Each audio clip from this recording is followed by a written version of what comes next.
లేరు.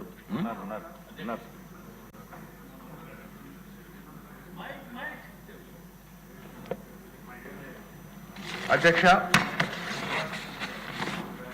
2014-2019 సమయంలో ఉద్దానం ప్రాంతంలో వాళ్ళందరూ సిగ్నేచర్స్ ఉన్నాయి.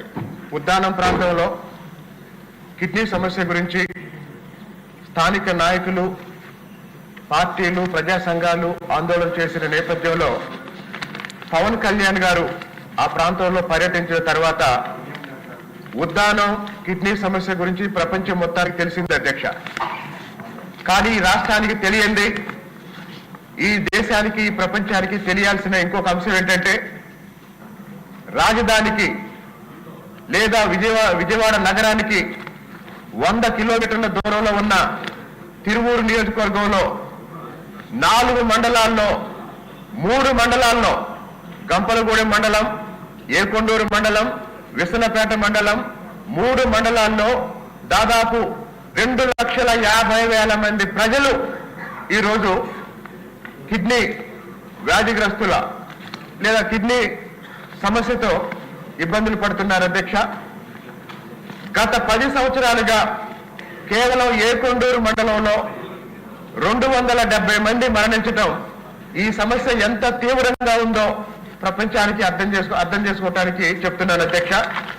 మాకున్న 4 మండలాల్లో ఏకొండూరు మండలంలో 13 గ్రామాల్లో, గంపలగూడెం మండలంలో 4 గ్రామాల్లో, విసనపేట మండలంలో 3 గ్రామాల్లో ఈరోజు తాగునీరులో ఫ్లోరైడ్, సిలికాన్ ఉండటం వల్ల వేలాది మంది కిడ్నీ వ్యాధిగ్రస్తులై ప్రతిరోజు ఏ తండా నుంచి ఏ సావు వార్త వినాల్సి వస్తుందనని భయపడుతూ బతుకుతున్నారు ప్రజలు.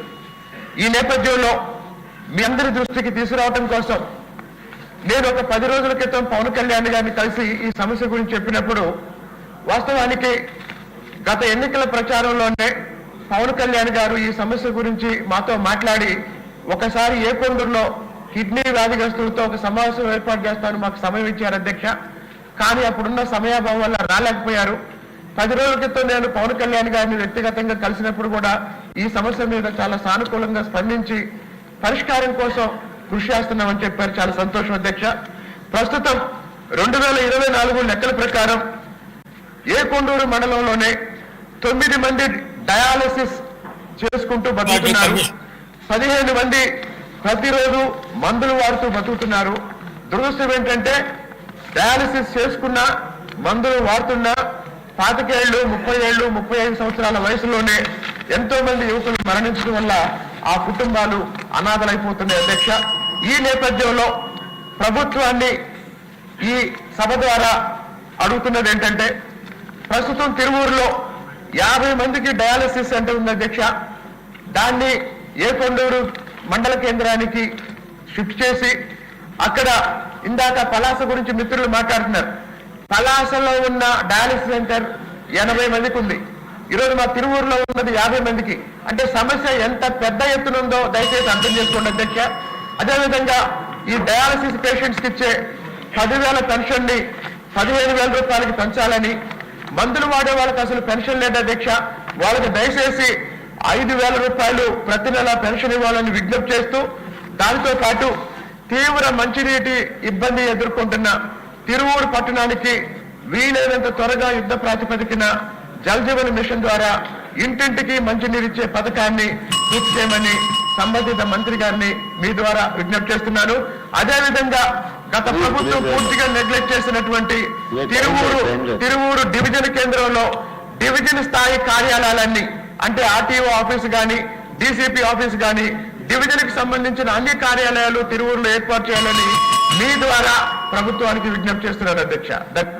అచ్చినేరి గారు, మీ మంత్రి గారు కూర్చుని ఇవ్వకూడదు, ఆ ప్రాంతం వారు కాబట్టి అది సూచన మంత్రి గారికి. జస్ట్ ప్లీజ్ ఉండండి, టైం లేదు. మీ కాన్స్టిట్యూన్సీ ఉంటే మీ పేరు లేదు దీంట్లో. ఎందుకు రాలేదు పేరు? చెప్పండి సార్. అధ్యక్ష, అది పూర్తి స్థాయిలో వినియోగంలోకి రావాలంటే డిఎం నెఫ్రాలజీ 4-5 పోస్టులు ఉంటే తప్ప రాదు. అక్కడైతే డిఎం నెఫ్రాలజీలు ఉన్నవాళ్ళు చాలా తక్కువ. కాబట్టి దానికి మనం స్పెషల్గా జిల్లా లెవెల్లో ఒక రిక్రూట్మెంట్ చేయడమా, బయట నుంచి ఎవరైనా వస్తే వారు కోరుకున్నటువంటి శాలరీ ఇచ్చి పెట్టడమా, ఈ రెండు చేయకపోతే అవ్వదు. మిగతా విషయాలన్నీ డిస్కస్ చేద్దాం.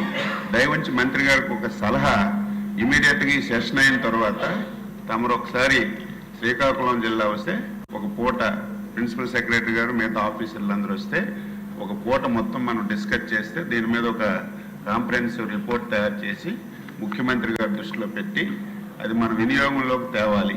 పేరుకే భవనం ఉంది తప్ప అదేదో కిడ్నీ రీసెర్చ్ సెంటర్ని పిలవడం తప్ప అక్కడ మినిమం ఫెసిలిటీస్ కూడా లేవు. దయవుంచి వెంటనే జిల్లా ఆఫీసులందరికీ తీసుకొచ్చి మనం అందరం డిస్కస్ చేసి ముఖ్యమంత్రి గారి దృష్టిలో పెట్టి అది చిరకాలమైనటువంటి సమస్య. ప్రతి ఒక్కరం ప్రయత్నం చేస్తున్నా సరే దానికి ఫుల్ స్టాప్ పెట్టలేకపోతున్నాం. మనం ఈసారి మనసా వాచ కర్మన తప్పనిసరిగా దానికి ఫుల్ స్టాప్ పెట్టడానికి ముఖ్యమంత్రి గారు కూడా ఇంట్రెస్ట్గా ఉన్నారు, తమరు కూడా ఇంట్రెస్ట్గా ఉన్నారు. అవసరమైతే ఢిల్లీ నుంచి ఏ సహకారమైనా సరే మనం తీసుకొని దానికి ఒక ఫుల్ స్టాప్ పెట్టి శాశ్వతమైనటువంటి సమస్యకి పరిష్కారం చూపడానికి మంత్రి గారు ముందుకు రావాలి. దానికి మా జిల్లా శాసనసభ్యులందరం కూడా పూర్తిగా సహకరిస్తామని చెప్పి సలహా ఇస్తాం. అశోక్ గారు మాట్లాడండి. బిఫోర్ దాట్ మీ అన్న సభ చెప్తానండి. ఈ రోజు నుంచి సభ ఆఖరి రోజు నెక్స్ట్ సమావేశాలకి సిగ్నేచర్స్ ఉంటేనే అవకాశం ఇస్తా. సిగ్నేచర్స్ ఒకరు పెడుతున్నారు, వేరే ఒకరు ఎంటర్ అవుతున్నారు. ఓన్లీ నెక్స్ట్ సభ నుంచి ఓన్లీ సిగ్నేచర్స్ ఉన్న వరకు మాత్రమే మాట్లాడే వస్తుంది. సభ్యులు గమనించండి.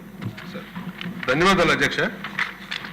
మరి ఈ ప్రశ్నకు సంబంధించినటువంటి సమాచారం అంతా ఇచ్చారు. మిత్రులు చాలా మంది మాట్లాడటం కూడా జరిగింది అధ్యక్ష. అయితే చిన్న సూచన ఏంటంటే అధ్యక్ష, ప్రస్తుతానికి గత 2014 నుంచి ఈ రోజు వరకు కూడా టాటా ఎన్విరాన్మెంటల్ రీసెర్చ్ ఇన్స్టిట్యూట్ కానీ, జార్జ్ ఇన్స్టిట్యూట్ కానీ, అలాగే ఐసీఎంఆర్ వాళ్ళు కానీ, అలాగే చాలా మంది ఈ రీసెర్చ్ ప్రాసెస్ లో ఉన్నప్పటికీ కూడా అనేక రకమైనటువంటి శాంపిల్స్ తీసుకున్నప్పుడు కూడా వ్యాధి నిర్ధారణ చేయడానికి అవకాశం లేకపోయింది. కాబట్టి జెనెటికల్ గా దీనికి ఏమైనా మనం చేయగలిగే అవకాశం ఉందా అని ఒకసారి మరి పరిశీలించవలసిందిగా గౌరవ మంత్రివర్యులు మీ ద్వారా కోరుకుంటున్నాను అధ్యక్ష. ఎందుకంటే అన్ని రకాలైనటువంటి టెస్టులు అయిపోతున్నాయి, బట్ ఇంతవరకు వ్యాధి నిర్ధారణ కాకపోవడం, అలాగే ఈ రోజు ఎవరైతే పేషెంట్స్ ఉన్నారో వాళ్ళు కూడా నెంబర్ పెరుగుతూ ఉండడం కూడా కొంచెం బాధాకరమైనటువంటి విషయం అధ్యక్ష. అలాగే అచ్చెన్నాయుడు గారు చెప్పినట్టు మంత్రి గారు మరి ఒకసారి జిల్లాకు వచ్చి ఒక కాంప్రహెన్సివ్ స్టడీ చేస్తే చాలా మంచి పరిణామాలు జరగడానికి అవకాశం ఉంటుంది. అది పరిశీలించమని మీ ద్వారా మంత్రి గారిని కోరుకుంటున్నాను. మినిస్టర్ గారు. ధన్యవాదాలు అధ్యక్ష.